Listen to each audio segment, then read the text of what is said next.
Whirlpool ஃப்ரிட்ஜோட freezer door இது. இந்த freezer டோரில் cooling வரலை சொல்லிட்டு கஸ்டமர் கம்ப்ளைண்ட் பண்ணியிருக்கிறாங்க.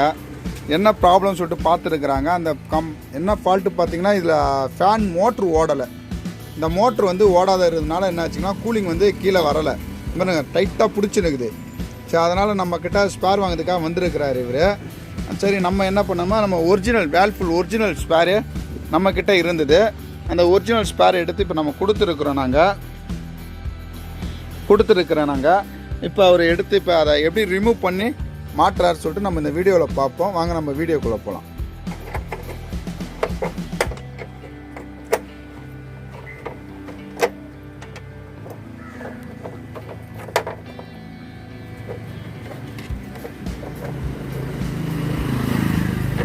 பண்ணி பத்தம்பி ஏற்படாது.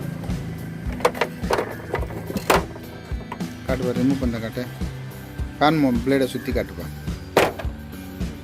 சுற்றவே இல்லை பாருங்கள், ஃபுல்லாக டைட்டாக பிடிச்சினுக்குது. அதனால் என்ன கேட்டிங்கன்னா டபுள் டோர் ஃப்ரிட்ஜ் இது.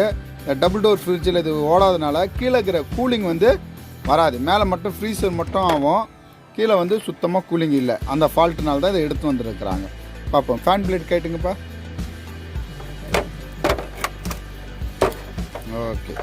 ஓகே இப்போ நம்ம புது மோட்ரு கொடுத்தோம்ல, அந்த மோட்டரை எடுத்து ஃபிக்ஸ் பண்ணிவிடுங்க.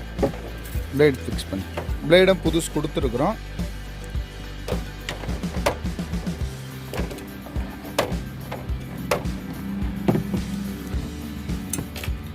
இப்போ இது ஃப்ரீயாக இருக்கு பாருங்கள்.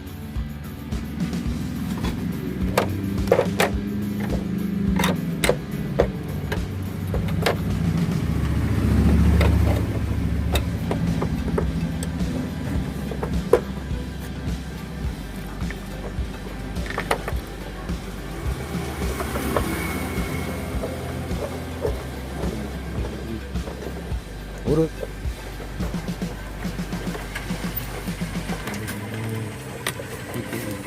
ஸ்க்ரூ வச்சு டைட் பண்ணிக்கலாம்.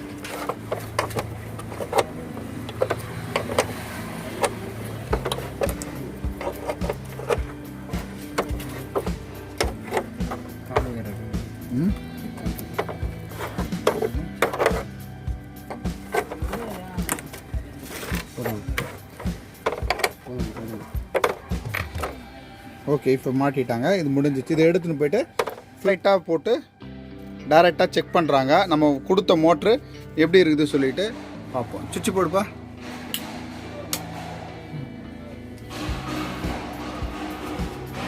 ஓகே, இப்போ டச் பண்ணி பார்க்குறாங்க. பட் இது எல்லாமே வந்து அவங்கக்கிட்ட அந்த கிட்டு இருக்கும்.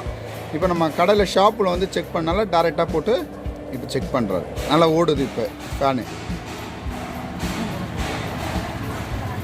Okay, thanks friends. நம்ம இன்னொரு வீடியோவில் நம்ம சந்திப்போம்.